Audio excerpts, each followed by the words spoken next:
I'm not surprised, motherfuckers.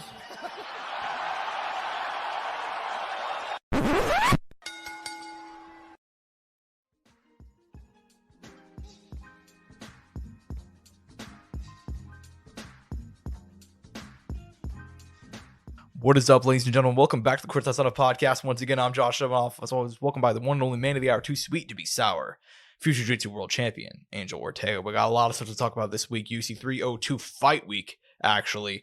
Before we break into all that, we got two quick sponsors of the show, Rogue Energy and ELYXR. Rogue Energy, they keep me fueled up no matter where I'm at, whether I'm at home, whether I'm at the gym, whether I'm at a rally, you know, whatever I'm doing. And a rally with the Jan Sixers, you know, like I'm. You know, like that kind of rally or Pat Miletich rally? Josh, well, actually, Pat Miletich was an American hero. I don't think you understand. Buddy. I don't think you understand how Pat Miletich works. See, he was just trying to free the people of the United States. Really, the trying tyranny, to maintain the freedoms, right? Trying to maintain the freedoms of all the Jan Sixers. You know, you ever? Oh, God. Jesus Christ! You're gonna get demonetized. Actually, I had jury duty. I got the summons recently. Actually, OJ. Yeah, I did. Dude, I went in. Jealous. Yeah, I went in. I had an OJ Simpson jersey on. I said all jokes aside, but did you actually get jury duty? No, I didn't. I was just doing it. I was gonna say, dude, I fucking hate you because I want to go do jury duty just to see how it is. I've heard it's not fun. I just want to see the process. Oh, no, you got it. But I don't want to do it. So if I ever get it, I'm going to go and be like, yo, I haven't been in a government building since Jan 6, man. What's going on? I haven't been in a government building since never. Yeah. And then I got the OJ Simpson jersey on, you know, for the juice, you know. Anyway, so Rogue Energy keep me fueled up no matter where I'm at. And they can help you with code Soundoff as well. ELYXR, they're going to get you really high with their Delta 8 products for right now. You know, code Soundoff 10% off. I say right now because they're trying. The U.S. House just passed a bill trying to ban Delta 8, or they're currently in the process of doing that. You know. Oh shit, we're about to make Jan 6 again. So it's just, you know, that's the real issue. You know, if they're willing to storm the Capitol over Big Donnie boy losing, then you know. Come on, guys. You know. No, we're joking. Please don't send the FBI to our podcast studio, which is my home. Yeah, just so everybody knows Josh's address is so you know what's funny? I actually don't know it. Like off the top of my head, I just know how to get here. Oh, perfect. That's the way I like it. I barely know my own address half the time, but you know, too many elixirs, which you guys can also get with code Soundoff at checkout. Code Jack at checkout, 10% off. Once again, Rogue Energy and ELYXR. Longest ad read of all time, but that's all right. Look, guys, no recap to do this week. I mean, I guess we'll recap some stuff like the end of the show, but like smaller shit, you know. But it is UFC 302 fight week. It's finally time. Islam Makhachev, Dustin Poirier, fighting in, you know, hell on earth, New Jersey.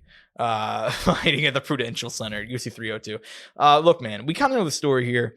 Islam Makhachev hasn't fought since his knockout win over Alexander Volkanov, stepped up on 7 days' notice last October. Dustin Poirier, in I believe February, knocking out Benoit Saint Denis. Just a great performance, a vintage performance from the Diamond. And really, this is his to borrow a term from the fake world of wrestling, the WWE. This is Dustin Poirier. This is his time to finish the story. This is his last shot. This is his final chance. 35 years old, former interim champion, third shot at undisputed gold. If I could ask, yeah, since you did that, who is who in the wrestling world with these guys? Oh, well, this is Roman Reigns against Cody Rhodes. This is it. You think so? Really? Not exactly, because Islam hasn't had a 4-year title reign. Okay, we'll do like a fantasy matchup then. Oh man, Dustin Poirier right now is like on that Jeff Hardy type shit. Damn. I mean that. Damn. People love Dustin Poirier. He's in that span of his career where like everybody loves him, and it's like, yo, we want to see him get that. We want to see him get it because he won the interim title, but like winning an interim belt just isn't the same. Is he Jeff Hardy or is he like Bret Hart? Is he Bret Hart? No, I'd say. I feel like Leon's kind of Bret Hart. Really? Yeah, like a guy that's like, he doesn't, you know, maybe he's not the biggest star, and a lot of people are like, oh, I like Hulk Hogan's more entertaining, but Brad had that swagger. Bret Hart did have impeccable just swagger. I mean, the guy was. I mean, I fucking love Bret Hart. So who but Leon had the whole. He has the UK behind him. Bret had Canada behind him. So who's Islam in this fantasy? It's like, keep in mind, it's not granted, but it's like dominant. You know, going into it. This is the dumbest conversation we've had. Like, is it like early years Edge?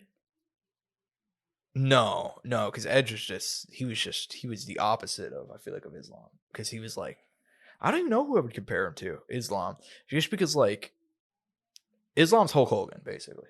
Islam's Hulk Hogan. Yeah. That's what I'm going to say. Islam is Hulk Hogan and Dustin Poirier is Bret Hart. Okay, Dustin Poirier. So Islam is cucking someone and getting recorded and saying well, really a very ignorant word. Well, I mean, look, all I'm saying is what do they have in common? Okay, what do they have in common? All right, look, they both have undeserved titles around their winner. Hulk Hogan didn't earn it, and Islam, if it weren't for Habib, he wouldn't be here. You know. Look, jokes aside, they kind of reel it back in. Hey, the only reason I brought it up is because now the WWE and the UFC are together, so I thought it was. I guess you're right. Conversation to have. I guess you're right. Actually, the TKO group. Yeah. You know, fuck that. Who's Taker? I need to know. Who's Undertaker? Oh, Undertaker is Sean Strickland. Really? No, Undertaker is like a low key huge Republican. Really? That's the joke. But Anderson Silva, Jose Aldo? Question mark. I think Jose Aldo, because at one time he was like, "Yo, I'm gonna fuck the gravedigger in the ass." Yo, what the fuck? You didn't hear this? No, dude. Jose Aldo, just like he's a weird guy. Dude. There was like an interview like 2020. They're like, "What? How do you feel about like you're older now? You're fighting bantamweight. You're fighting for the title or something." And he's like, "I don't care about age. I'm gonna fuck the gravedigger in the ass." The translation must have been lost. No, that was absolutely what he said. Was Fabiano? Because he was laughing about. Was it Fabiano in the building for that? I believe so. Yeah. Anyways, Anyway, so Dustin Poirier is trying to finish the story. Okay, Dustin Poirier fighting in Hell on Earth, New Jersey, trying to finish the story, facing Islam Makhachev, the dominant lightweight champion, hasn't lost in nearly a decade. Alexander Pantoja was the last one to knock him out back in 2015. It was actually it was Adriano Martins? Yeah, it was Adriano Martins who knocked him out. Yeah, and since then, obviously, dominant, become champion. Last defeated Volkanovski last October. Poirier, we know the story. Can he get it done? We know Poirier's been talking a lot about. He's like, you know what? I'm not worrying about the wrestling. I'm not worrying about what he's gonna do. I'm gonna go in there and do my game. I'm gonna fight. He wants to make it a grappling match. I want to make it a fight. Can Dustin Poirier make it a fight? And can he emerge with the win on Saturday night? I mean, look, I talked about this probably around the time they announced it, and I think undisputedly, unquestionably, I don't even know if there's another guy in any other division like this who you could say on any given night he could go in there and beat whoever the champ is. Mm-hmm. And I think like maybe the only guy or a few guys is Dustin. He can do it all. He can win in all the ways. He's a dog. Mm-hmm. He's not going to go down easy. He has heart. He has cardio. He has everything. He has a good coach, good story. He has great wins. But like you said, the only thing that eludes him, and we've talked about this, is that fucking title. And I said this when we talked about him in the past. I'm like, I mean, Dustin is the king without the crown. Can he get the fucking crown?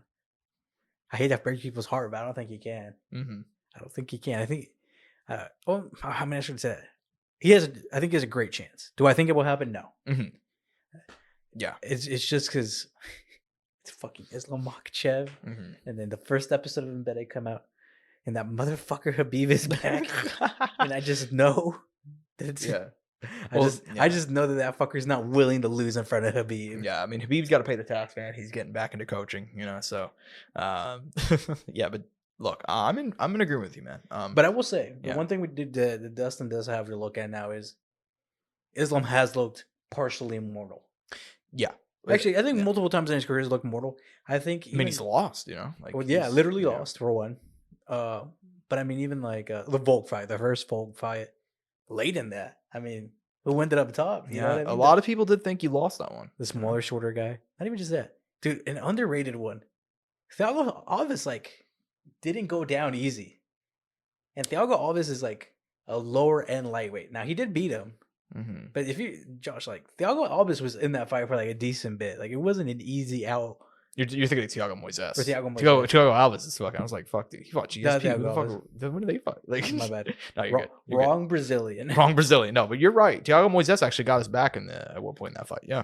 Yeah, like he's probably one of the outside of like Volk in his last fights, we actually made him work for it. Yeah. Yeah. Granted, Thiago Moises still ended up losing, but Yeah. there's been these moments of like, okay, there's something there. There's a little bit there. Now, granted, there's also been those moments of holy shit. You're like, God damn, this guy. Whenever, I mean, even though it was short notice. Oliveira and knocking out Volk. Yeah. The victories, I should say. Losses for the opponents. Yeah. Granted, though, Abu Dhabi, though, might have played a factor there. Fighting on home turf, I mean, I'll say, sure, it affected him. It affected who cares, right? It's like anytime Islam has a close fight, they're like, really, actually, it wasn't close. Because by the way, this first happened, fight in the States since 2021. That's true. Yeah, Or 2022, February 2022 fought in. I didn't realize that Bobby Green one was in the States. He hasn't fought in front of a crowd in the States since 2018. Wow. So, fun fact for you, 6 years. So, I'm curious to see what his reception is going to be. I don't think it'll be a pro-Islam crowd. I think it will definitely be a pro-Dustin crowd. I agree with you. Because, like, dude, like I said, this is Dustin Poirier.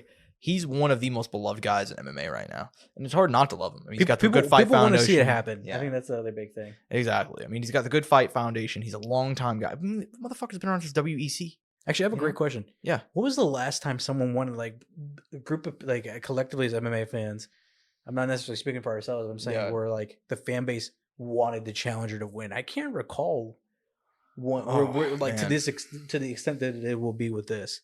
Like, can you recall a time in recent time? I don't know if there was a one. No, it's been a while since I've seen this many people on one guy's side, Like, there are guys who, like, hate the champion. I guess, I guess O'Malley, actually, for Sterling. I was going to say O'Malley, Sterling, because everybody hates Aljo. I was saying more in most recent time, but even then, like... Yeah.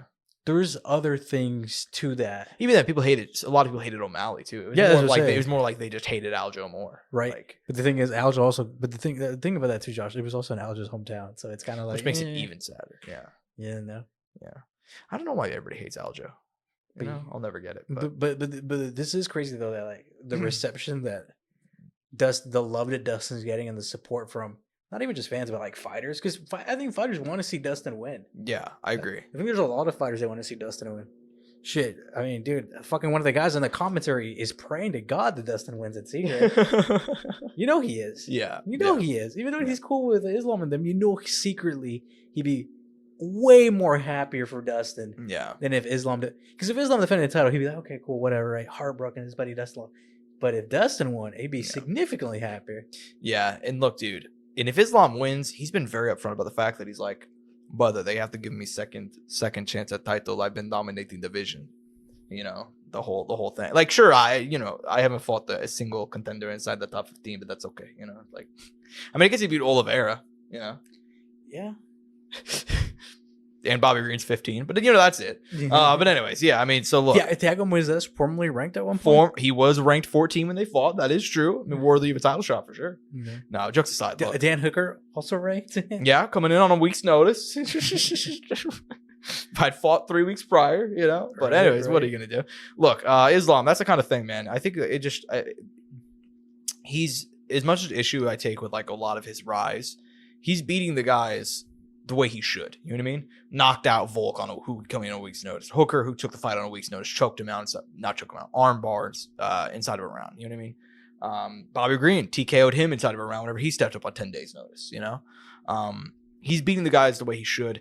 Dustin Poirier, man, would I love to see him win and complete his story and finally become undisputed lightweight champion? Hell yeah, brother. I mean, a guy that's been around for so long.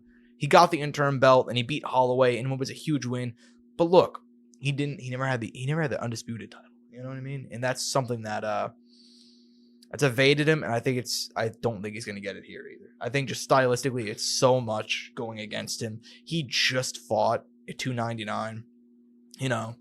Makhachev's had a longer layoff. He knew that he was gonna be fighting at 302. By the way, if in the world where Dustin wins, for him to win, how do you think he has to win? Do you think it has to be on the feet, knockout finish? Do you think it has to be submission? No, I mean, or a hard fought 5-round fight out of Dustin? For his sake, I hope he doesn't pull the gilly. I could see there's a couple paths to victory. I think for Poirier, I think he could definitely tag him on the feet. I think he's going to tag him on the feet. I think especially if you look historically at what Makhachev's gotten caught with, He's gotten caught by a couple guys who can go with southpaw, a couple guys who can, change stance and stuff like that.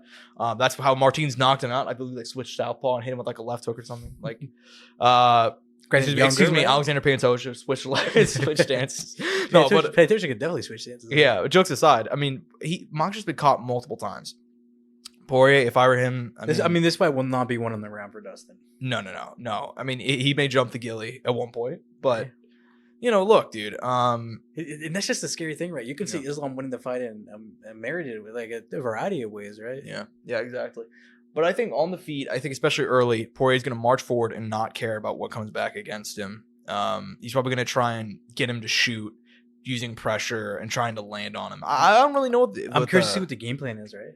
Yeah, I mean, he said he's going to fight his fight, and I think that's the game plan. I think keep it on the feet, right? Counter wrestle. Yeah, the game plan: counter wrestle, keep it on the feet, and go out there and just try and throw bombs. Because I think Poirier is very well aware, and there's been a lot of people trying to hype up Makhachev's striking recently because he knocked out Volk with like a head kick, but it's like, dude, he's not a better striker than Dustin Poirier. We don't have to do this, Like, you could argue definitely the wrestling plays a big role, and that helps elevate his striking, but we don't have to pretend that he's a better striker than Dustin Poirier. He's going to get tagged on the feet however long they fight on the feet. It's a matter of can DP keep it there, and I don't think he'll be able to for 5 rounds. But wait, the saddest result for this fight would be Islam winning in the first round in any capacity. I agree.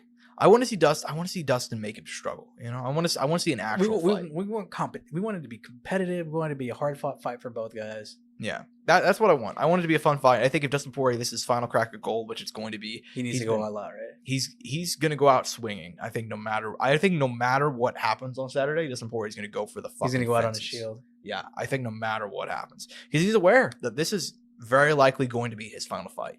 He straight up said that. He's like, you know what? How confident are you of that, though? Because do you think if he actually won the title, he'd actually retire? I don't think he would. I think if he loses, he's going to retire. And he said before the Benoit fight, if I lose, I'm going to retire. He said that for a couple fights now. I know. Man, no Gaethje trilogy, bro. That's breaking my heart. I know. Maybe if they throw him enough money. Maybe they throw enough money at him, he'll do it. But and that'd be the last. Yeah, but I think if he wins, he's going to defend it. Because I think, like, dude, how could you not, right? It'd be such a big pay bump too. Like, it'd be tough for him to. But at the same time, like, he's made so much money. Oh yeah. I mean, he's been one of their top draws now for years. You know what I mean? In the McGregor trilogy, granted not the first one, but this is the next two were definitely pretty good. But look, I would love to see Dustin Poirier win. I just don't think it's gonna happen. I'm gonna go Islam Makhachev probably by 3rd round submission. Yeah.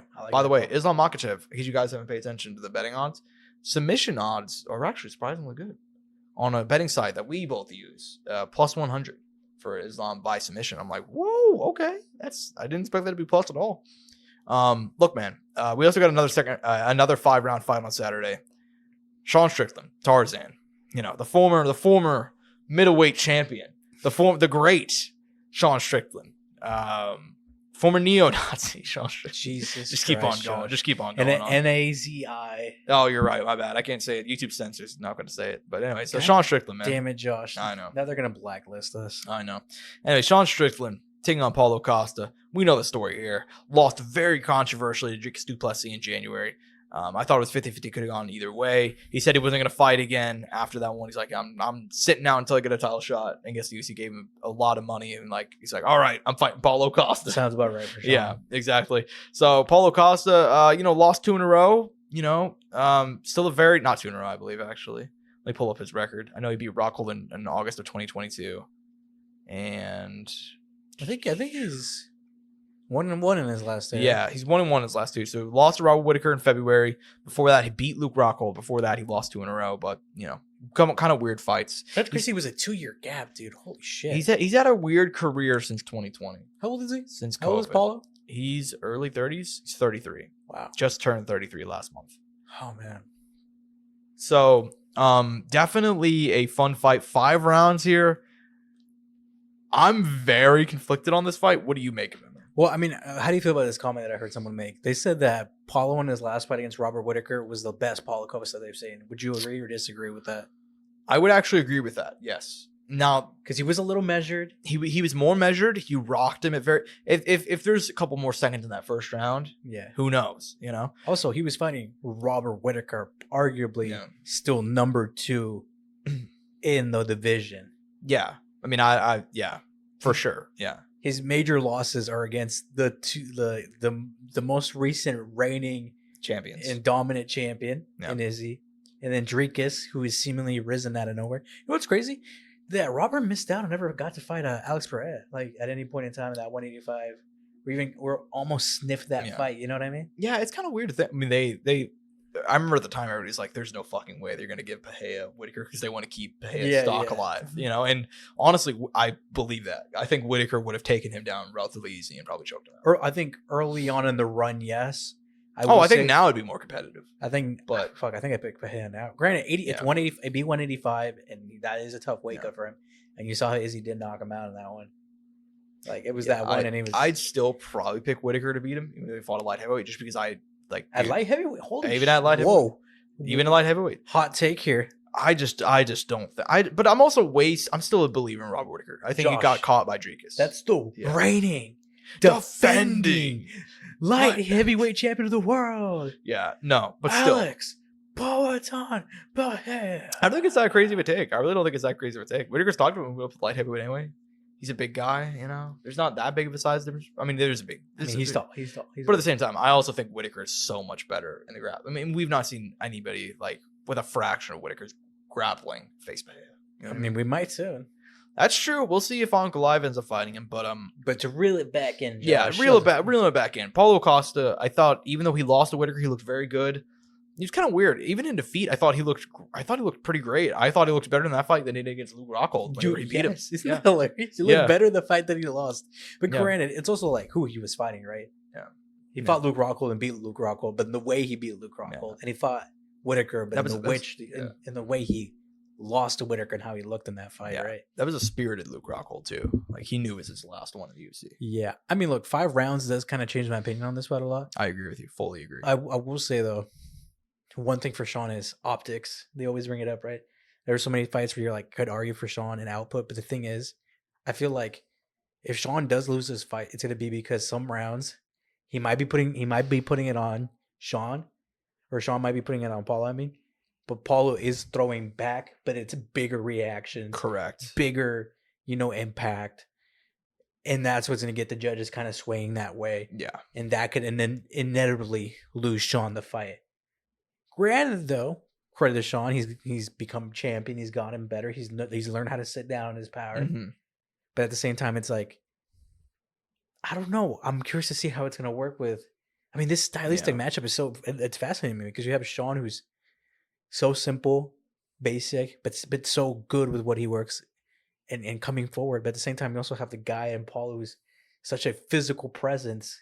Like, will this be one of the guys like that Sean doesn't get to be allowed to do that too? But at the same time, he's faced Jared Cannonier, right? Who kind of also has that very strong, lot of power in the hands. Yeah. I don't know. And I'm curious, well, maybe Paulo try to take it down to the ground, maybe not. I'm curious to see if he kind of, like, what his game plan is. It's weird. I'm going to pick Paulo Costa, but solely on the fact that I think it will be one of those scenarios where I think Sean loses because it seems like he didn't have like those big impact shots. So even though you're picking Paulo, you're like, there's a very good chance that Sean will deserve the win, but Paulo will get the nod. I mean, something like that. Yes, and it's gonna be a close fight. It's gonna be a close fight, regardless. You know what I mean? They're gonna be hard rounds to score. You know what I mean? That's more or less what I'm trying to get at. Where like it's gonna be output, but damn, Paulo landed those big shots. You know what I mean? Yeah. Or he rocked them. Yeah. No, I see what you're saying. I mean, look, man, I'm conflicted about this one. I'm gonna go Sean Strickland. But it's 5 rounds, and 5 rounds does benefit Sean. That's my main reason. I think if it's a 3-round fight, if it's a 3-round fight and I pick a Paulo Costa, it's a 5-round fight and I pick a Sean Strickland. Then yeah, I think 5 rounds. He's more accustomed to that. Even though he lost his last time out to Rodriguez, he has the 5-round gas tank. And Paulo Costa, from what we've seen, does not have a 5-round gas tank. In the few fights we've seen him that have been 5 rounds, which I believe it was just the Vettori fight, if I remember correctly. Granted, the upper weight class. Because he didn't he didn't give a fuck about making weight. So I'm kind of curious, like how's it gonna be this time around? It would definitely be different. But look, I think also we never know. Paulo might not need to get to the 5th round. That's true. Or Sean might not even get. He's got the power. I think Sean is going to go out there, but I just think it's bad combination. 5 rounds and Sean, who is a guy who does throw a lot. He puts the pressure on. Now, granted, you could argue that he's not going out there and, he's not swinging for the fences, really. He's kind of just jabbing away and but he's staying active. He's going to put the pressure on you. Paulo's going to swing big. I don't think he's going to, even if he does land, I don't think he'll be able to put out Sean, you know? It'll be hard. It's going to be tough. I'm going to go Sean Strickland. Yeah, I mean, Sean is defensively sound. You're not wrong, but I just... I also don't think, like, Dricus won that fight because he was able to take him down to the ground. He was able to mix. It's kind of funny. He was able to mix the martial arts, Angel. He was able to take him down. He was able to get in the clinch. You know, I don't think Paulo's gonna do that. I don't think he's gonna shoot. We might have to fucking publicly execute. Right? You're gonna bring out the guillotine for me because I fucking made a terrible pun. But yeah, dude. I mean, yeah, I'm gonna go Sean Strickland. I'm gonna go, him to get the win there.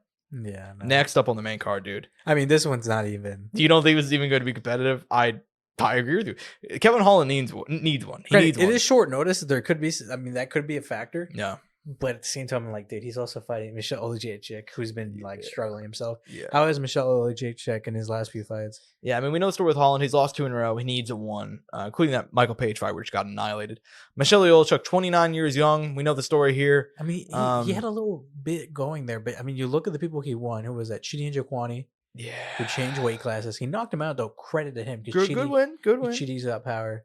Knocked out Cody Brundage, who, you know. But I mean, Cody Brundage, you know. Sam Alvey. At the same time, we love Sam. But you look at the losses, though. Michelle Pereira, Cal Baralio, Dustin Jacoby. I mean, ranked Jimmy fighters. Cruz, OSP. I mean, his best win was probably a young Khalil Roundtree that was overturned after he failed a drug test. Maybe Shamil. Yeah. Yeah, I mean, his resume is not good. I mean, he's a fun guy. I like Oleksiejczuk. He's a fun guy. He's a fun guy, but he hasn't been able to break through against those top end talent in MMA. And I don't think that's going to change here. No, I think this be a big upset. I think. Yeah, I agree with you. I think it's a showcase fight for Kevin Holland for good reason. I think he's going to go out there and put him. I think he's going to put him down inside 1 actually. And it's going to be fun to see the kind of return to middleweight. Yeah, and Kevin, even though he's lost 2 in a row, even though he got worked by Michael Page. And I remember. Damn. Oh, it's true though. He did. That fight wasn't. I mean, I think they even gave him the 2nd round or the 3rd round or something. Like, but even then, he got worked. By the way, the people disrespecting your boy MVP is crazy. Well, that's the fight I told you. I was like, dude, even Kevin Holland wasn't taking him serious. He's like, I'm not gonna lose to a Bellator guy. I'm like, bro, I hope you're working, man. I really hope because you're gonna see. And then, could you imagine if MVP would have got him out of there? That fucking highlight. I mean, he rocked. Wasn't it in the 3rd that he rocked him bad? Dude, he landed multiple of those spinning elbows. I want to rewatch that fight today, bro. Fuck it. I might have to too. I might have to too. I won't be able to watch it on ESPN Plus because I canceled their subscription services. It's fucking terrible. You know, I saw other people trashing him, a lot of media members, because I guess it's just been like terrible recently. I haven't had many issues with them. I will say that I wasn't able to use it for a straight up month. Try to contact with them. They're just like, oh, I think the app could be better, for sure. No. Yeah, I just canceled and said, fuck it. I'm just going to my Buffalo Wild Wings every single night now to see UFC. But anyways, yeah, dude, Kevin Holland. I'm assuming you're in agreement. He's gonna get him out of there. Oh yeah. Okay. Heavyweight. This is another what feels like a showcase, but I think this fight could actually be low-key competitive for like 1 round, maybe. Jailton Almeida hasn't competed since his knockout loss to Curtis Blades, UFC 299 in February. If he would have won that one, he would have been facing Tom Aspinall in July. Instead, he's going to be facing Alexander Romanov. Making the quick turnaround, man, even though he got finished. Romanov at one point, King Kong looked like a guy who could be a potential title challenger. And instead, he lost to Tybura, and then he showed up after gaining like 20 pounds and lost to Volkov inside of a round. He did come back and beat an ancient Blagoy Ivanov last July. They really gave him a tune-up deal. That was like a legit tune-up. Yeah, it's rare to see that much. I mean, Blagoy is 37 By the years way, did old. we ever figure out what was going on with Romanov? I remember he talked about that he had I think it was like a depression issue or something. Some personal stuff going on, and that's why he had trouble in that Tybura and Volkov fight. Yeah, he gained a lot of weight. But dude, I mean, look, I'm kind of hop into it. Yeah, go ahead. If that guy is back a little bit, I am picking Alexander fucking Romanov because he is good. That's wild. So he's ranked 13. Jalton's good, dude, but people are sleeping on Romanov. I agree with you. He did the biggest win being the Juan Espino win, and Juan at his time was really good. And I disagree with the decision, I guess I should say too. But it was a competitive fight. But it was a weird. Granted, there's a lot of stuff that happened in that fight and how it ended. Exactly, because there was a foul and stuff, and then they had to score the round. It was weird. It was a weird fight. But I agree with you. I think Alexander Romanov, if he's in the right state of mind, if he's in good shape, I think he can show up, and I think he can make it a fight. Also, Jason's coming off a fucking knockout. That's the other thing I'm not a and fan of. he just fought in February. He's making a 3-month turnaround? Less than 3 I'm months? saying that's pretty proud. So- And we see what happens to guys who are fighting a little too much in a year and also losing by knockout in a year. It wasn't even February. It's March. What am I saying? He fought at 299. So yeah, it's going to be less than a 3-month turnaround for getting flatlined by Curtis. That's what I'm Blades. saying. So I get your point. I am going to pick Jelton though. I think Romanov has the capacity to make it entertaining for a round. Just you wait for this scarf choke out of Romanov. It'd be, dude, if he wins, it'd be so fucking funny. So I'm really rooting for it to happen. That's it. I'm here for maximum chaos. But at that point in my MMA fandom, I'm like, I just want to see dudes fuck shit up. The most maximum chaos is Dustin Costa, Michelle Hojiata, Romanov, ELYXR dos Santos victory. Hell yeah, brother. That's all I want. I want maximum chaos. I want Connor to knock out Michael Chandler and do a bump right there. Are you okay, bro? I want maximum chaos, dude. Anyways, yeah, for maximum chaos, I hope Romanov wins. I'm gonna pick Almeida though. I love dudes just upsetting shit. You know what I mean? I went for crazy picks this time around. I'm like, fuck. I like that though. Randy Brown opening up the main card against Zaleski dos Santos. Two, I want to say middling guys at welterweight, but guys outside the rankings who could, Randy Brown though coming on. I mean, he's won 6 of his last 7. The only loss being to Jack de la Maddalena, which no shame in that. And he's mid-30s, finally making a move. Zaleski dos Santos, late 30s. We know the story here. A guy that has been very entertaining since joining the UFC. Riding a 3-fight unbeaten streak, granted. It was Benoit Saint Denis who came up on like 2 weeks' notice, fighting up a weight class. He beat Akbar Nurmagomedov by split decision, and then he fought to a draw with Renat Fakhratinov. I'm very torn on this fight, man. What do you make of it? I mean, it's crazy, right? Because like dos Santos is a dog. Like, he can just show up and like fuck shit up. But like Brown is younger, coming up, Looking good. Looking good. Like you said, they're only the Jack loss, which like we said, no shame there. I mean, look at the position Jack de la Maddalena is. Yeah. Within what, 2.5 UFC career, 3 years, something like that. And he beat so quick. Yeah, beat some other good dudes in that stretch too. So. Yeah. So I mean, I'm gonna go Randy Brown. I always like picking. Granted, and there's like an actual stat out there. Like I think the younger fighter wins like 75% of the time. It's actually kind of wild. Yeah, which honestly does make sense. But I don't know, man. I got a good feeling about it. Zaleski dos Santos. Oh man, so this is your fucking this is my troll pick. I'm taking Zaleski dos Santos. I don't know why. I mean, he's the bigger guy. I mean, I do know if you why. were a real man, you'd pick Michelle Ojicic for the upset. No, I'm good. I'm not gonna. I'm not so gonna your waste. gooch closed up now. Okay. No. You okay? What's yeah, that's what I thought. You asked me about my gooch on the fucking podcast, dude. What are you doing right now, bro? No, I mean, I'm gonna go and take Zaleski dos Santos, man. I think he's looked good on the feet. I think that Renat fight, I thought he was going to get run through in that one because of his age. He looked good, man. He looked good. Fought to a draw. I'm going to take him to get the win here. We split on a lot of the picks, so happy to see that, man. In terms of the prelims, I mean, our picks are fucked for the year, anyways. Yeah, true. That's this true. is one of our worst years by far. It's the worst. Last year was bad, but this year's even worse, right? Yeah, I believe every year since we started tracking it, we've gotten worse. I think. Like our first year was solid. The first year we picked like 75% of fights correctly or some shit, 75 or 80%. Damn, we fell off. And then it's just gone down from like, it was the second year was like 70%, then it was a 65, and then it's like, I think last year was like 60 or like 58% or something. This year I don't have the number in my head right now, but dude, like, I will say I felt like if I could pick like more fights, like if I could. If we could pick undercards, I think we do really well. I think I do because that's where like that's where the most lopsided shit is these days. Yeah, you're not wrong about that. Speaking of undercards, UFC 302, they got a couple of names. So I can see. It's not the most stacked card, but they got a lot of fun fights, is what I would say. Oh, dude, I mean, I think the prelims is just full of fun fights. I think those are all fun fights. I fully agree. You can see they're giving Grant Dawson a tune-up. Grant Dawson. I mean, Joseph, he might make it competitive for a minute. Might make it competitive, Philip Roting on Jake Matthews should be fun. Nico Price, Alex Morano is gonna be insane, but it's just like, dude, Alex Morano is like gonna show up. I feel like too. I feel like Nico's lost his chin. I think he's been in too many wars, which sucks to say.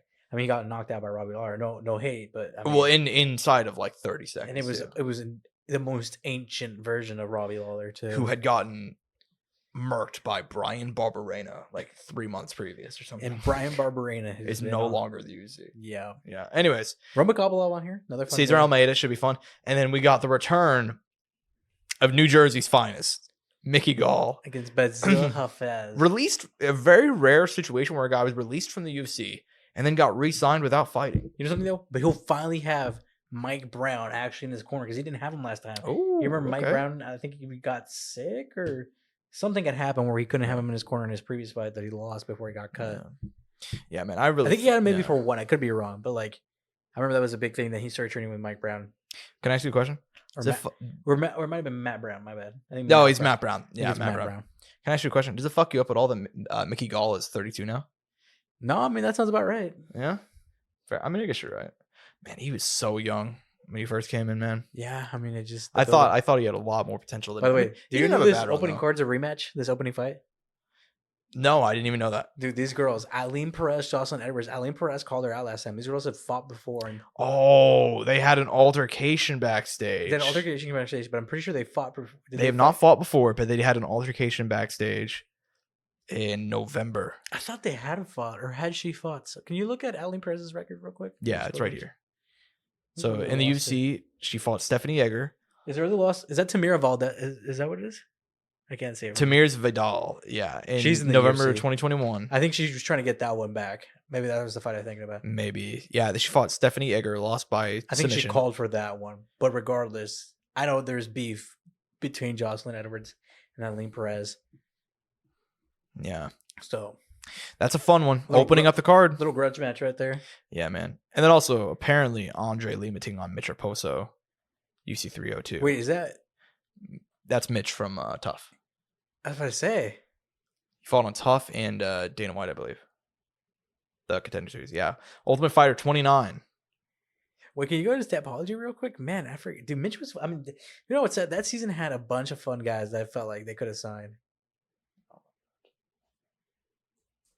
Yeah, I mean, I agree with you. Yeah, he's stepping up here, I believe, on like 2 weeks' notice, 3 weeks' notice, something pretty short. Hey, man, he got the call back up. That's all that matters. It took a little while, but hey, I bet he stayed active in the regional scene. Got a few wins, 9-1. So yeah, he's definitely been active. Yeah, and at flyweight too, he's 25. Oh, dude, 25, bro. He can make some noise. And that was man. like what 2-3 years ago when he fought. Yeah, correct. Lost to Jake Hadley on the Contender Series, who's turned out to be a good guy too. But ever since then, dude, look at that. What was that 3-4 fight? Yeah, he picked up? Undefeated since then, 4 in a row. Andres Lima. I love that. On shit. that tough one right there. I'm just kind of curious. I will show some of the other fighters on there. Yeah, let me pull that up. No, didn't you pick Mitch as one of your guys that you liked way back when? Correct. Yeah. I mean, dude, Vince Murdoch, fun guy. He fought against my boy Dustin Lampras. Can you click on Dustin Lampras' record real quick? How's he been doing? I don't know. I know he's been catching the pedos. For real? Yeah. Scrappy. Oh, dude, man. He's the one who needs a call up too, dude. Got to win last September Shamrock FC. Local promotion Shamrock FC. Yeah. Yeah. I mean, he's undefeated. killed it. He only lost that fight against Vince Murdoch. Which, no shame in that. And it was a banger, too. Yeah. This season also had Trayshawn Gore. Yeah, it was a fun. This season had some fun guys, man. It's fun. Anyways, man, yeah, UFC 302 going down this Saturday night on pay-per-view. It should be a fun one, man. Non-sponsored. Fuck no, not ESPN after the shit I just said. Anyways, yeah, garbage service, but I am excited for it, man. Gonna be there. Super excited. Yeah, man. But we do got to break in the news. Not a whole lot of other stuff going on in the world of combat sports in terms of like previews. Like, I mean, you know, we'll recap a boxing match at the end of the show. But look, a boxing match upcoming. You know, every single week, some bad shit happens involving this fight. I just see like bad headlines every single fucking week. Do you think something will happen, Dev? I'm sure because it's. Do you think someone will call in a false thing that's going to happen at the event? Oh, do you like him like that Misfits? Yes. Oh, maybe, but I don't think they'll listen because the only reason why that worked for Misfits is because Misfits was like a small show, but like this is going down in Dallas, Texas, Arlington Stadium, where everybody has a firearm, 90,000 people. Yeah, exactly. Like if something if that happens, you know what I mean? They're just gonna start shooting in the air, you know? Like they don't. It's Texas, dude. They don't know what to do. Anyways, like I said, every week this boxing match has something bad happen, and Jake Paul versus Mike Tyson. It happened again. Woke up yesterday to see the news. Memorial Day, had a nice day. I'm not sure what you did. I went out to the lake, had a fun time. Walked around, had some nice food, But I also saw that morning that Mike Tyson had a medical emergency and had to get off a flight. And for hours, we didn't even know the context. We just knew that By he the was way, on your a tweet flight. was godlike. Oh, that Jake Paul. Yeah, I said on Twitter after this news came out, I said Jake Paul will never see the gates of heaven because you're trying to fight a 60-year-old man. And afterwards, he came out and was like, it's fake news. Mike's doing fine. It's like, bro, he is 60 years old. He's almost 60 years old. But Josh, you don't know history. Yeah, that's right. I don't know how good Mike Tyson was in the 80s or something. Like that matters now, you know? By the way, I've ran into some other people that don't watch combat regularly. Yeah, and they're like, Mike Tyson's going to win. Not even just that. They're like, I'm hoping. It's like, Oh, well, I mean, if we're talking about hope, you know, I would genuinely. I mean, they had that in Star Wars too, and you see how that played out. I guess you're right. Is Jake Paul the Empire? who is Mike Tyson Yoda in this situation? Is he Count Dooku? Is he Dooku? Is Jake Dooku? No way. But yeah, because he's influencing. Dude, it makes sense. Holy shit, he is Dooku. Holy shit, dude. Who's Amanda Serrano in this place? Is she Anakin? The chosen? Or KSI has to be Anakin.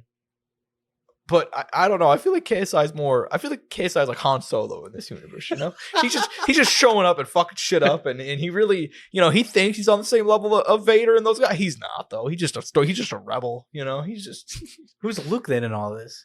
Luke is I bet it's somebody we don't know yet. I bet it's somebody we don't know. I bet it's Who was like, Tommy Fury in all of this? Oh, Tommy Fury is He was General Grievous. No, Tommy Fury was he Darth Maul? No, I think Tommy Fury was Because you think about it, he had experience. I guess you're right. Yeah, we'll go with that. He was Darth Maul? You think he was Darth Maul? No, he was Darth Maul. Yeah, why not? No. Sure, fuck it. No, it's I don't even know. I'm done with the Star Wars comps. He tried. Damn. No, he was actually he was fucking Jar Jar, dude. He showed up on the battlefield with those long ass arms of his, and somehow like succeeded in this fucking war. Yeah, I think Tommy Fury's built like Jar Jar Binks too. I think he's got like the freakishly long arms for his size and everything, dude. Dude, Mike's actually Obi-Wan in all of this. I just put it together. No, I really bet it's gonna be some shit like Mike is Yoda, and this is him going into the fight. It's Dooku. Yeah, and anyways. Jesus. So Mike Tyson was supposed to fight Jake Paul. He got on the flight. He had a medical emergency. They called doctors to the front, and clearly R2D2 was not in the plane. R2D. There was no C3PO. This was the end of Rogue One. Actually, Jake Paul. He saw that Mike Tyson was having a medical emergency. And he broke down the door right there, and he was like, "We're going right now, Mike." Yeah, exactly. Like his lightsaber just lit up. You know. Damn. By the way, great movie, dude. I've argued this, and I'll argue this probably until the day I die. Rogue One might be the best Star Wars movie. It's up there. It's up there for sure. I mean, that ending, I'll never forget seeing in theaters, dude. That ending scene, whenever like, there's very few times where it's like, oh, you're fucked. So like, just like where like they're in the fucking the plane or whatever, and it's just yeah, that was good. And it's just like, and then all of a sudden the lightsaber lights up, and it's like, oh, you are fucked, my boy. You are done. Yeah, just excellent, incredible movie. I think I told you the story. I was at the gym like 2 years ago. It was like 10 o'clock at night. I'm just fucking running. I'm like, all right, just 10 more minutes and I'm done. And then I'm watching TNT. AEW wraps up and Rogue One comes on. I'm like, I'll basically be here for the next 90 minutes. And then I was there for the next 90 minutes just watching Rogue One. Gets to the scene where like the guy starts sacrificing himself. I'm like crying on the treadmill. I'm like, fuck, man, you know? Anyways, yeah, Mike Tyson suffered a medical emergency on a plane. And, terrible situation. They said afterwards that it was an ulcer, which, whatever. I don't really look, dude. If you're this is the issue, and when you're 60 years or damn near 60 years old and trying to have a boxing match. What's the date that this fight's happening again? July 20th on Netflix. Wow, we're less than a month away now. Yeah, so we're approaching it very fast. And look, from my understanding, the situation is that he was on a plane. I don't know where he was at or whatever. He was boarding a plane, And at some point before the plane took off, Mike Tyson started having a medical emergency, which they later said was the ulcer. We never, that's his camp, so take that with a grain of salt. And they called doctors to the front of the plane, and then I guess like he was having like issues breathing or something, and then he ended up getting off the plane, and then that was it. And we still haven't heard anything beyond the fact We're that still waiting. That the fight could not happen. One statement. Yeah, the fight could not happen. And, Jake Paul came out and said that, like, oh, it's not true. The fight's still happening. Who could they get as a backup, though, to fill in that big of a slot? Chael Sonnen already offered to fight him on Twitter. He already offered to step in. I mean, I know someone who could come in on short notice. Who do you want to see? If Mike Tyson truly can't fight. Andre Ward. Yeah, right. Yeah, Jake Paul, you want to fight retired guys? We got a guy right here for you. Canelo Alvarez. Dude, Canelo can go in there and clear house for all these. I think even good. He would. Yeah, exactly. If there's a look, dude, Jake Paul says that he's going to fight Ryan Canelo Garcia? one day. Question mark? Ryan Garcia said that he's going to step up if Mike can't make it. He said he's going to be there. So, and look, dude, yes, he did just fail a drug test, but they are fighting in Texas. And Texas would sanction a duel so they don't give a fuck. Man, fuck that, Josh. We talk about the next fight because we got to talk about guys who probably, actually, one of the guys is definitely tested positive for it. Should probably both of them. What are you talking about? We found out last week, Josh. Yeah. Darren Till and Julio Cesar Chavez Jr. will be fighting on this card. Co-main? Question mark? Not the co-main. That's Serrano Taylor too. Deservingly. But they're going to be somewhere on the main card. But isn't it crazy we get that masterpiece on that card? Oh my God, dude. And by the way, like, there's a very good chance that Darren Till will win this fight. And it's going to be so funny. The thing is, though, he can't do it any better than Anderson Silva, can he? No. I mean, dude, Anderson Silva beat Julio Cesar Chavez Jr.'s ass like so bad. He beat him so bad that even in Mexico, the judges were like, fuck. Like, we got to give it to him. Not even that. His father didn't even care to go consult. Dude, bro, honestly, I got to say it. I kind of hate that everybody's kind of addicted to Junior. Because, like, if you look up, like, his story, like, his dad was, like, not involved in his life, like, at all. Well, dude, I mean, granted, the guy did fight, like, 100 plus times in his entire, Yeah. Well, he wasn't there for his kid, like, at all. And he was, like, always on drugs and, like, abused the shit out of it. Like, it kind of makes sense why Junior turned out the way that he did. You know what I mean? It's one of those situations. But look. Yeah, Darren Till, Julio Cesar Chavez Jr. Jake said he might fight the winner of this fight. So I mean, the old man tour or MMA fighter tour. Actually, he would kind of go younger though. I guess you're right. This would be a pretty good step down for him. This would, yeah, I guess you're right. I think Darren would just be a little bit older than, well, not a little bit, but Darren's like 30 or 31. I want to say at this point in his career. Chavez Jr. is approaching he's in his mid to late 30s now. Bless you. Yeah, Chavez Jr. is mid to late 30s now, and it honestly depends on which version of Chavez Jr. shows up. If he's actually been training, he should win this one, But I don't know, man. I don't know. They also announced what's that Indian dude, Nareej Goyat or something. That Indian dude that called out Jake Paul, who was like 135 pounds. He's gonna fight on this shit. You didn't hear this? He's gonna fight Whindersson Nunes. Dude, the dude from Misfits. The super like famous Brazilian guy? Yeah, who's like 205 pounds. He's like so much bigger than him. Dude, Whindersson had fucking hands though. Yeah, but I guess like Goyat, like he was like a part of, like he's a legit pro boxer. He was gonna fight Amir Khan in 2019. Yeah, that probably would have been good for him. No, he would have gotten Amir fucked Khan's up. like a high ranking general now, and I could be wrong. I believe it's Pakistan. Are you fucking with me right now? Yeah. Something in the military. Like he's reached a high rank in the military. I saw this literally like earlier this week. Oh, he had an honorary rank of captain by the Pakistan military. Or something like that. Yeah. That's what Huh. Well. Yeah. That Shit. was a video I saw down there, I think, with him in his uniform. Well, shit, dude. Hey, good for him. Okay, so the reasoning is that he had a grandfather who was in the Pakistan army. And he is Pakistani, so I guess it makes sense. Yeah, it was pretty cool. Well, good for him. I heard that Amir Khan was offered a fight recently. I can't remember against who, but yeah. Anyways, man. Andre Ward. No. But yeah, dude. Look, if Mike, my favorite meme. Look, dude. If hey, man, if Mike can go, I if got Jake another wants to fight old guys. Yeah, There's a guy who fought last week named Sergey Kovalev. Yeah, exactly. Hey, look, dude. Hey, if Jake's about fighting old retired guys, we have opponents. Andre Ward, Shannon the Cannon Briggs, since he's went up to heavyweight now. Golovkin's not fighting anymore.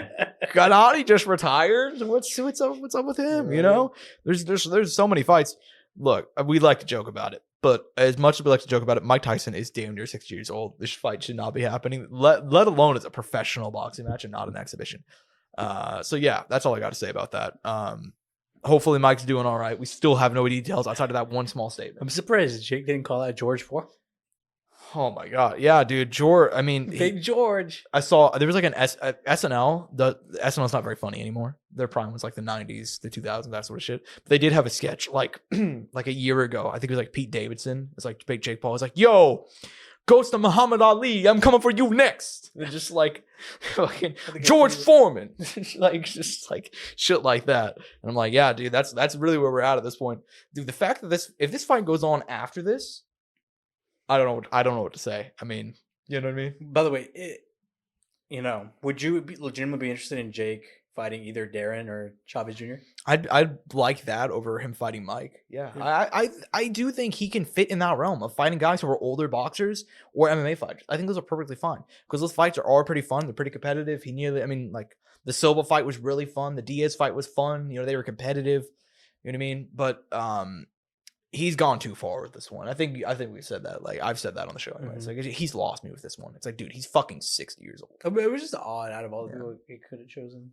Well, he said like, "Oh, I couldn't get Tommy Fury, so I went with Mike Tyson." It's like, bro, like, how is that fucking like? It's just like, yeah, I almost fought a guy who is my age and beat me by split decision or whatever. So I'm gonna fight a 60-year-old man who hasn't competed in 15 years. It's like, huh? But anyways, man, we should probably go ahead and move on because Conor McGregor. We're actually literally almost a month out. So this is being filmed May 28th. He is fighting June 29th. May 27th, he was seen at a club in Dublin getting hammered.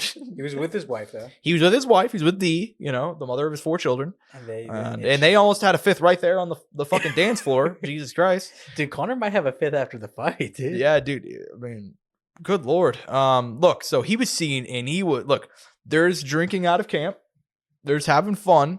This was like, dude, he was gone. You know something though? Yeah. Just like, dude, going to you like how you said, I don't give a fuck if these guys are around you. This is my bit, dude. I don't give a fuck. If anything, I love it. I want him to party more. Actually, I agree with you because I really don't think it matters as much as people like to think. You know what I mean? Like, I think for some guys, they need that. Dude, John would be coked out a week out, bro, and go away. That's true. Well, see, that's the funny thing. And I said this, that whenever Ryan was doing that shit, it's like John Jones said he was doing that stuff. I'm seeing Conor McGregor with my own eyes get wasted 4 weeks out. Dude, he was drinking. But the pupils were huge. He was on some lot. He was having a fun night, man. I love it, dude. I don't give a fuck. He was having a fun. I don't care either. Some people were like, is this concerning? And it's like, for a fight, maybe, but like, look, dude, we just saw Ryan Garcia do this, so it's like I'm not gonna freak out, into like an even bigger, crazier margin. Yeah, exactly. And also, we're still a month out. If he tightens it up within 4 weeks, that's fine.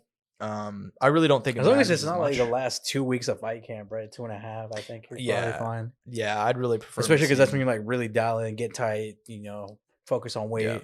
And look, he's been training. We know that. We've seen the footage. We've seen him. Everybody has good things to say out of his camp with Kavanaugh and all that stuff. Also, Conor's never missed weight. He's a professional in that aspect. And look, we people got mad at me whenever I said this last time. By the way, Josh, do you think he'll show up late to the press conference? Oh, 100%. Not a doubt in my fucking mind, dude. Which, by the way, I didn't even say that second part of it. UFC 303 press conference set for Dublin, June 3rd. Dude, I don't know I hope it's exciting. I hope it has a little bit of that aura from the past. I'm sorry I'm late. I just don't give a fuck. Dude, I'll never forget that, dude. Some of those press conferences, I remember, they were appointment viewing. Like, they would literally like, all right, shit, what time's the press conference? 5 o'clock? All right, I'm there. Like, yeah, like that was literally it. Dude, I hope we get a little bit of that. I do whatever the fuck I want. I'm living whatever the fuck I want in my life. Like, yeah. Well, and it's true. And he's really doing that. He's really doing it. He's a fucking billionaire. Do you see that one video of him where they're like, damn, Conor tried to cop a feel? I did see that. Someone talked about that one, by the way. Because I think, like, as far as like the Conor McGregor Tony Paul, that's like the least surprising. I think that video was a lot more hidden than the other one. Yeah, correct. That one didn't get as much. Dude, that shit was. I thought that shit was wild. But I was like, Connor, you do your thing, I guess. Yeah, shit, dude. You want to catch a charge? What? Another one? Another one. No, I'm sorry. I Whoa, the DJ Khaled, the DJ that came out, you know, like whenever I get dementia, I'm gonna be up in those old people homes just fucking quoting fucking memes all day, you know, like They're gonna hate you. I know they're gonna they're like fucking Gen Zers, bro. Oh, you know. Regardless, dude. Look, Connor, I don't really care about him partying in the club. I know that a lot of people were freaking out about it. I don't really care. As long as he tightens it up within a couple of weeks. As long as he shows up right. We want him there for fight day. Yeah, and also we don't know when that video was taken. We show it at some point in the last week. I like to joke and say it was yesterday. I don't know if it was actually yesterday. It was like online. What if we find out that video is from like a month ago? Yeah, but then won't be as big of a deal. But look, yeah, it was very funny though. It was very funny. I'll give him that. Look, we just mentioned Ryan Garcia, so we're gonna move one down. Ryan Garcia last week. He unfortunately. We still don't know if it was the ashwagandha that caused. We're still trying to figure that out. We're on the hunt. Yeah, look, dude. He failed another drug test. So he requested the B sample to be, because whenever you get drug tested, there's the A sample, which they test, and there's also the B sample, which whenever you fail the drug test, they will also test to see if it's like a freak occurrence or something. No, he failed that one too. Afterwards, his team came out and said that he passed a hair test, which they're going to submit to the commission. But also, I'm not really sure the validity and how valid a self-done hair test is that you're going to send. But regardless, we'll see. As just an aside, an update in this case, have you changed your feelings at all about the situation? Can I be honest? Yeah, or do you not care? I'm getting to that point now where I don't care either. Yeah. I gotta be honest with you. I don't give a fuck either. And it's not even a thing like. You know what would be funnier? I think it'd be funny if they rematched. And he won anyway. And it was clean. And he won again. Well, I think that would be infinitely funnier. Well, that's exactly it. Look, I don't. And I kind of hope they fight again. Yeah. And secretly, I kind of hope Ryan wins. So that way it's even funnier. Yeah, I agree. Well, I mean, like I said, it was the funniest result of 2024 thus far. And it's still in the lead. I mean, the guy, he talks shit. But he has to be in the lead for moment of the year, right? Oh yeah, not a doubt in my mind. Yeah, honestly, fuck Usyk becoming like, you know. I mean, well, that's exactly it. Like, personally, me, I would say Usyk. Okay, I'm a huge fucking fan of the guy. If we were to do separate awards, the biggest moment, and then most memorable moment, or I guess favorite moment. Favorite moment and biggest moment are different things. Different things. Favorite moment, by far, this. Biggest moment. You know, Patchy Mix defended his title in France. Yeah, dude. Linton Vassell won a PFL fight for me, and that was the biggest fight of the year. No, Peter Quilley lost another fight, and I could just not live with myself. Oh man, yeah, exactly. Could you imagine like the only if people come in here who only strictly watch the UFC, and they're like, "Who the fuck is Peter Quilley?" Patchy Mix. I mean, I've said we're an MMA show. We're not a UFC show. You know what I mean? Let them fuckers know. Yeah, dude. Let them fuckers know. It's such a great sport, and the UFC is just. And I think I said this last week. Actually, fuck that. My moment of the year is AJ McKee proving that he is that fucking guy. God damn it! I love me some AJ McKee too. Actually, the whole the Bellator PFL card in Saudi Arabia, the whole thing. That shit was fire. It was actually a good card. Anyways, yeah, dude. Ryan, I really don't care. Hopefully this gets figured out sooner rather than later. I don't want to see him drag this shit out. By the way, just so everyone is, we're about to talk about Rampage, but is he still going to fight Shannon? Oh, I'm happy you brought that up. No. Because I heard him talk about it on the podcast. He was getting ready. He said he's going to fight again. He always talks. He always makes it seem like he's going to fight again. So here's the deal, right? Here's the deal, you guys. No, but so Rampage, apparently they're supposed to fight in Qatar. I believe it was, I'm going to give him a shout out. I believe it was Drake Riggs of MMA Mania. He did like a deep dive on this. That fight was never official, like at any point. He was but he made it seem like he was getting ready for it legitimately. Yeah, he started doing he did like some hunting. I know what Rampage said, and I know what Shannon said, but he did like some hunting down like on like the official websites, like promoted by these guys, you know. And he reached out to those guys and like, actually, it's being promoted by this guy. Reached out to that guy. It was just like a big circle of people saying like, oh yeah, these guys are working allegedly. Yeah, and then eventually he got to the end, like talked to like the last guy. And was like, yeah, that shit was never happening. Like, so that fight's not happening. But it's all good, Josh, because there is a fight that could still make with Shannon Briggs, and that is Vidal Vidal just won a UK title like a couple months ago. Dude, So- I want to see my boy Vidal come. I do like Vidal, bro. As a boxer, I really do. I do. I fuck with Vidal too. I fuck with Vidal. Very And he's entertaining. I want to see him box the other guy from the UK. He's a dog too. Yeah.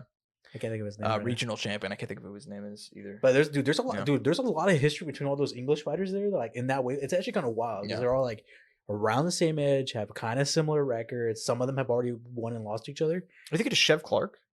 Maybe I don't know. There's a lot of them there. There's a little bit of intermingling, but regardless, go right ahead, Josh, Yeah. with the Rampage news. So Rampage Jackson on his podcast teased this week that some news is about to drop about John Jones.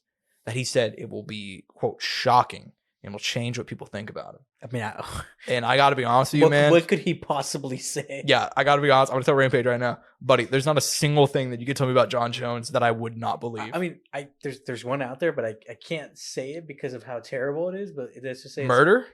It's a horrendous It's the crime other one. that involves a particular Gotcha. age group. Oh, okay. That's the only thing that I think could make us change our opinion about any human being.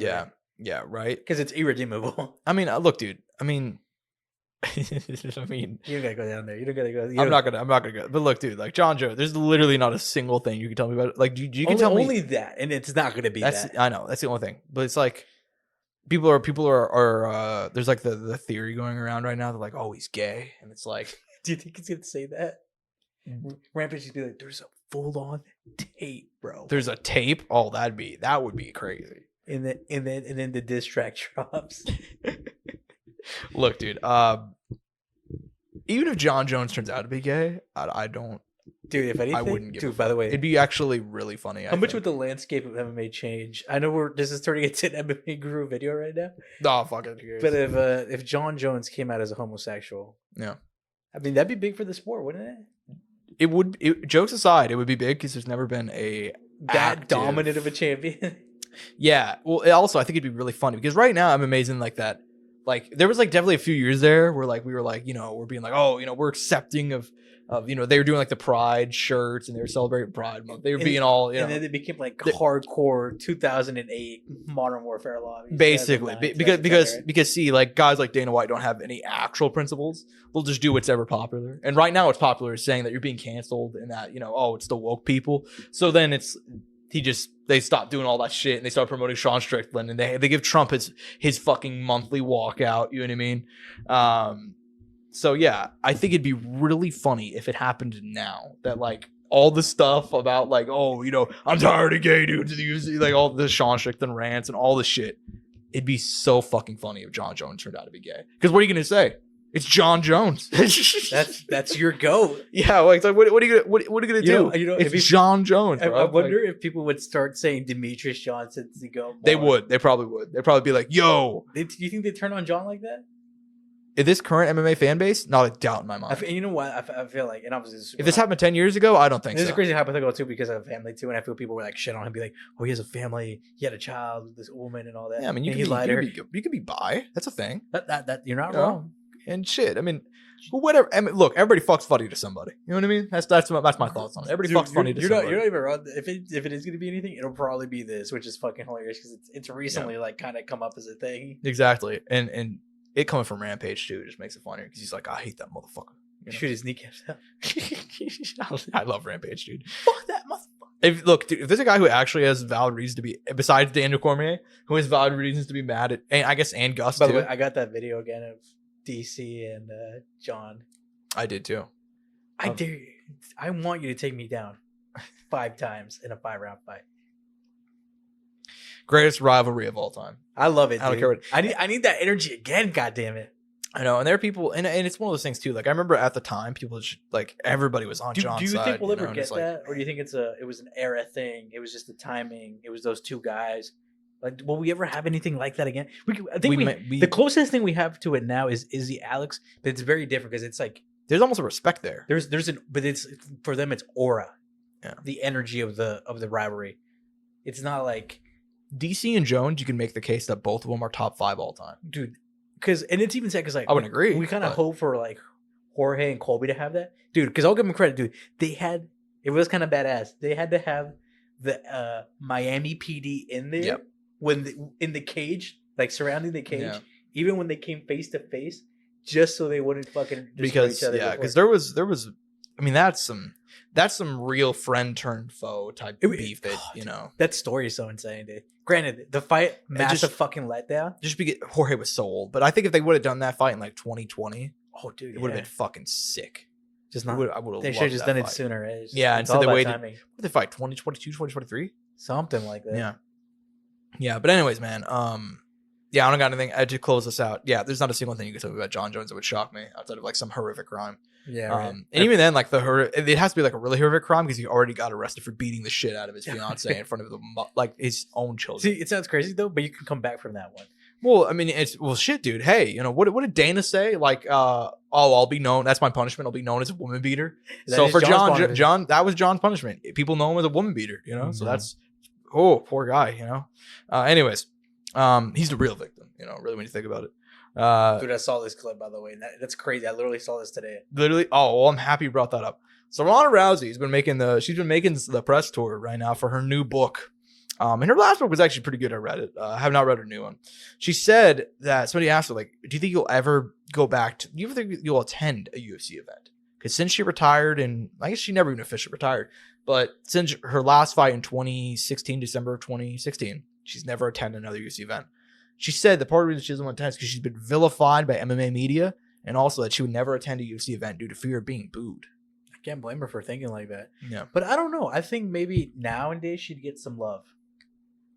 I think if she would have gone in the direct aftermath after she lost Nunes was like Nunes and Holly was she would have got crapped on for sure. No, 100%. People fucking woo, But I think if maybe she would, for example, she would have been there for Amanda's last fight in support. Yeah, that'd be cool. That would have been cool. I think that would have been awesome, right? Yeah. And look, she's done some stuff in like recent years that have been like low, like she's low key been involved in MMA. Like she helped pass that California bill like for pension funds for MMA fighters. She's done some low key stuff here and there.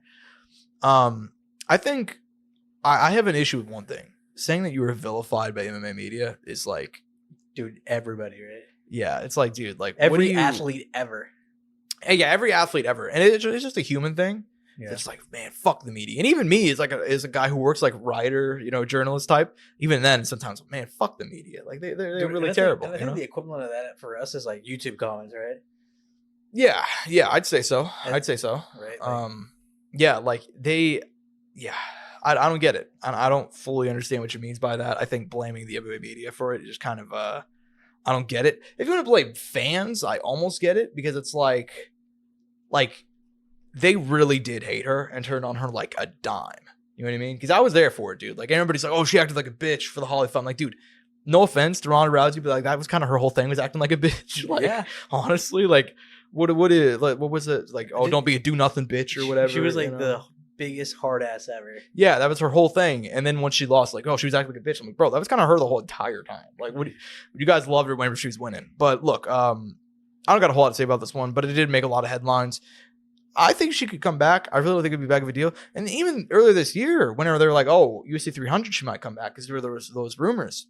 A lot of people were excited. So it's like there was some genuine interest there, right? Yeah. There was still something there. Yeah. Well, she said she'll only come back for one fight, and it was Gina Carano because they were supposed to fight in 2013 or 2014. Granted, they probably should have done that fight ages ago. Yeah, a long time ago. I mean, Gina's busy suing Disney apparently. Yeah, and with Elon Musk, and also Gina's because she's aged, our body's changed a lot. Yeah, they'd have to fight at like 145 now if they did that fight. But yeah, and I think that'd be hard for Gina because I don't even think Gina. I think Gina like publicly talked about like she hasn't been in an MMA gym in an eternity. Yeah, but she said that when they did offer it to her, she was gonna go in all in, like she was ready to go. Yeah, it was. So her last fight was against Cyborg in 2010. It's honestly a hilarious fight to watch in hindsight. She like got to the mount and everything and just like fucked it up. But anyway, so she was young though. She was young. How old was she? Was like 25? Yeah, I mean she's only like 39 or 40 now. Like, she's still pretty young. So she would have. She would have retired probably around COVID time. Let's just say. If she didn't get all the Hollywood offers. But now I've said for a while I could see Gina Carano making an MMA comeback at this point. I mean her and Dana, which was funny because like her and Dana like really beefed at the time. But I remember when she was going through like the whole, she lost her job with Disney because she said like the Jews were. I'm not even gonna get into Whoa, that. No, I'm not even gonna get into it. Not gonna get into it. Not gonna get into it. Not getting into it. Not getting into it. Not doing it. Not doing it. Not getting into it. Not doing it. Not saying it. She said some stuff about a certain race of people, compared their treatment to her treatment going through COVID-19 and Republicans' treatment going through COVID-19 of a certain historical event, which I'm not going to talk about here because I don't want to get delisted. But yeah, anyways, Dana supported her. He was like, yo, you guys are being pussies and you can't believe you can't, handle other opinions and all that stuff. So I could see her coming back at some point. Maybe, but Ronda's not coming back. I don't think either one of them coming back. It's over. It's done. It's finito. It's been over. Speaking of finito. I mean, granted, we were lucky enough to get even Misha Tate back, so that's true. And Misha, I've enjoyed her run. Yeah, it's been fun. Yeah. It's kind of cool. I kind of like. It feels odd. Like it feels so vintage to have her there. Yeah. Fun. Well, and also like her last fight against Julia Vila, where she beat the piss out of her. I'm like, let's fucking go, man. Let's go, champ. I love seeing the old fighters coming back and having one good one. I was like, let's fucking go. Speaking of finito, Paige Van Zandt, man. I mean, I don't know what else to say about this. Fighting. By the way, who do you think won? Just like let's. Oh, I'll say I thought Paige won. So I was gonna say I went on Twitter and it seemed like for like some of the posts that I found were like completely on one end and completely on the other end. And then I ended up finding some more posts that were kind of on the Paige side. Yeah. But there was definitely like some sort of split.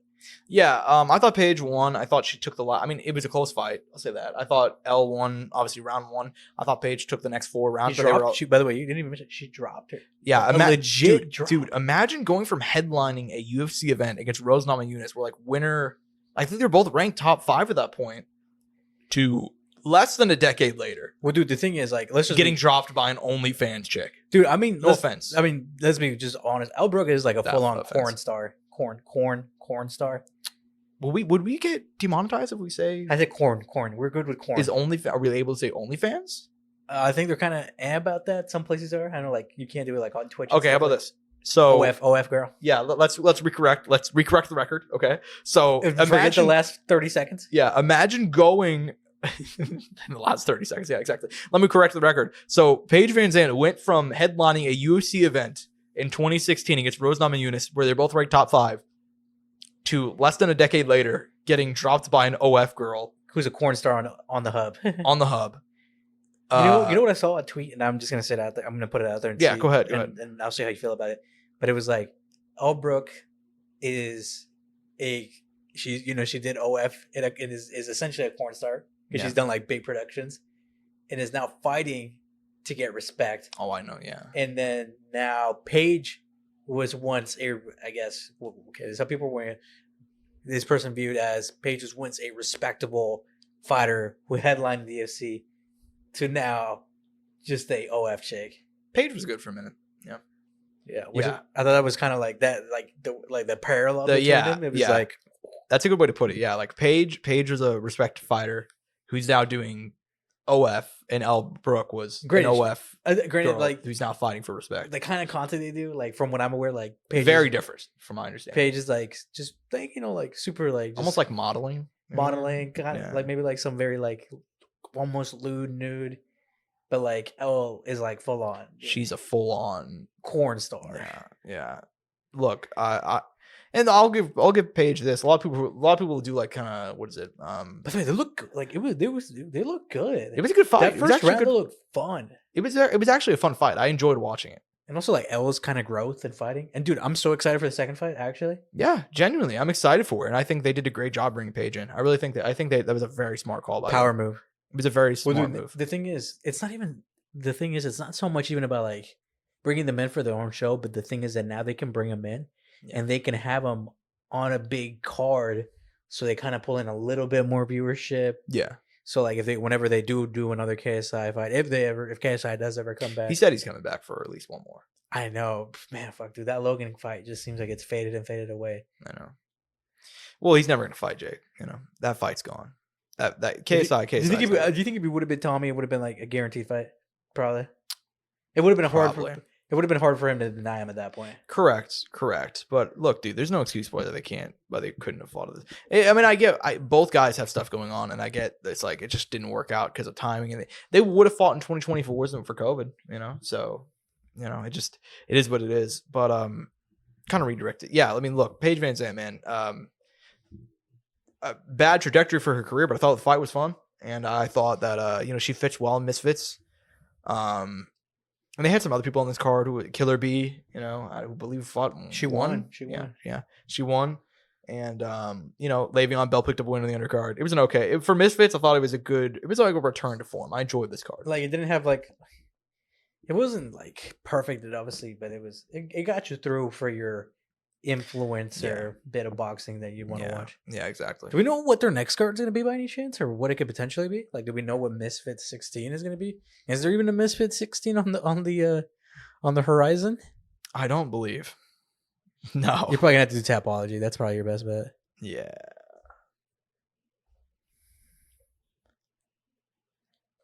Like, when is Deji coming back? That's my real question. Deji's just done. I think Deji's done. Yeah. They don't have anything booked out. That's crazy. Yeah. Because usually they've had kind of like an idea of what's coming up. I kind of wonder if they're gonna do something big then. By the way, shout out to the friend of the show, who is doing some hosting, Ben Davis. Oh, Ben Davis. Yeah, shout out Ben Davis. Shout out Ben the Bane Davis. They didn't catch him lacking. No, he's killing it. They did not catch him lacking. They did not catch my boy lacking. Yeah, he's doing a great job, man. I'm happy to see good people have good shit happen. I'm happy for him. Because they didn't catch him lacking, but he might have been lacking. I'm not gonna say that. But anyways, yeah. Yeah, man. Just kind of conclude. I don't have too much else to say about this. I mean, good for the girls who are getting paid. It was an okay fight. Hopefully the rematch is better. That's all I gotta say. Anything else you want to go ahead and talk about before we close out, man? By the way, do we have boxing this weekend or no? Or is that next weekend? Oh my God, you're right. You just saved the podcast. I just saved the podcast. You just saved the podcast because this Saturday night. Oh man, Josh, you piece of shit, Josh. I forgot it was still happening because honestly, after Better Brief, B-Ball fell out. I did not care nearly as much, but it's okay. Dude, yeah, I mean that was kind of such a hit. But now B-Ball loses. Could you imagine this upset? I know. So we'll go ahead and talk about it, man. Going down this Saturday, I guess it'd be during the day. In what is this? Riyadh, Saudi Arabia, the Great Kingdom, in our great excellency, Turkey Al Sheikh. It always cracks me up when they call him that. By the way, because I've seen articles where they won't even address him as Turkey Al Sheikh. They'll be like His Excellency, and now it's just Canelo versus Crawford or some shit. It's like, dude, say his name, bro, at least. Anyways, Queensberry versus Matchroom going down this Saturday night in Saudi Arabia. Main evented by Deontay Wilder, now repped by Eddie Hearn. Signed a one fight, I guess actually second fight with Eddie Hearn. Because the Parker fight was also with him. So he's just doing one-offs? Yeah, from my understanding. Respect. Taking on Big Bang Zhilei Zhang. Both guys lost to Joseph Parker last time out. Zhang's fight with Parker was very competitive. You can just tell. He dropped him, I believe, like the second time in like the fourth round, and he just, he felt confident, started celebrating. Parker roared back, came back. Wilder the exact opposite. Wilder got fucked up for the first 10 rounds, made a little bit of a comeback in the 11th and 12th, but it was way too late to pull off the win. Both guys need a win here. What do you make about it? Both guys approaching 40. Actually, Zhang is 40. Wilder's 38. Winner's going to be in the running for an AJ fight next. I mean, Josh, there's only one person that can pick. Bomb Squad! Yeah, exactly. Realistically, I think it's just because of like that slight speed advantage. I agree with you. Yeah, I think that's literally the only reason why. I agree with you. I mean, dude, it's two older heavyweights. I mean, anything can happen. Double knockout. You know what I mean? Yeah, it's going to be tough. I think for Wilder. I will say, though, it will be sad seeing if Wilder does lose to Zhilei Zhang. I agree. Like, actually sad. I agree. I think the thing with Wilder is that, like, if I might have to, like, pour one out after. Lost a homie, I don't know.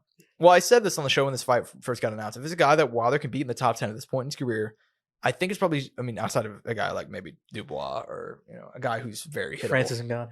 I guess, well, yeah, that's another one. But as far as like an actual contender, top 5-ish guy, I think it's going to be Zhang. Because Zhang is older, hits very hard, but he's also moves like a statue and is very hittable himself. Moves like a statue. No offense, dude. I mean, you're a piece of shit for that. Dude. He's a very slow plotting. You ever watched the first Harry Potter? You remember when they have like the chess pieces that they have to play? He moves like that. Yeah, that's Zhilei Zhang at this point in his career, 40 years old.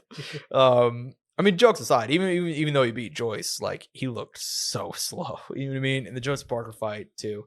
Wilder isn't a speed demon at this point in his career either, but like I No. think if he's gonna beat a guy, it's gonna be this guy. So Yeah. that's my thoughts on it.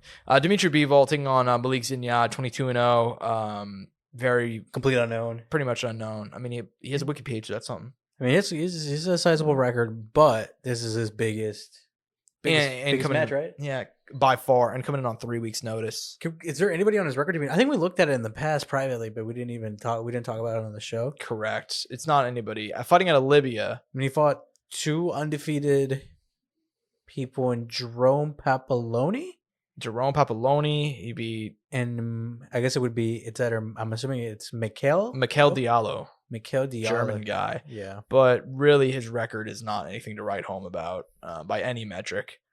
but hopefully, maybe he can have like maybe an Otto Wallin moment, Maybe. look competitive, maybe not necessarily win, but you kind of think about him, and maybe he can get fights later on.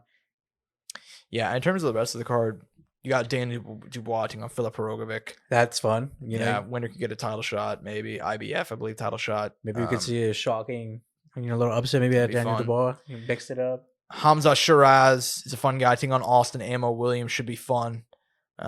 Ray Ford taking on Nick Ball. I mean, it's a good card. It's not the most stacked of these Saudi cards, but it's good. I think the actual matches themselves will be great. Yeah, exactly. I agree. I'm happy you brought it up. But yeah, man, Save the show. saving the show. Any closing thoughts on anything else you want to talk about, man? No, man. I mean, look, I say it every week. The funnest shows ever are the pay-per-views. Yeah. We got two big pay-per-views this month. I mean, June is going to be the biggest month for us. Biggest month in sports combat. Even looking past June too, there's going to be some pretty big matches going forward. But I mean, this month is it's going to be fun to talk about. I think this month will come in with a lot of energy. Yeah. I mean, I got to give us a lot of credit for coming in this past month and kind of making the best of what we had. And it was a rough schedule. But this month we're chilling. Like, I think we'll come in here and legitimately be excited to talk about fights. And I think that's the important thing. And that's what we want out of the sport, right? Having genuine excitement week to week to week. And we're going to get that for the whole month of June. Exactly. And it's a great month, man. And it starts this weekend, motherfuckers. It's fucking fight week. It's fight week. UFC 302, we got the Matchroom Queensberry card. We also have the Conor McGregor coming back. We also have there's another big boxing match I can't think of in June. Teofimo, maybe? Let me just double check. It's gonna annoy me if I don't look it up. Because I think, is it Teo who's like on a super stat card?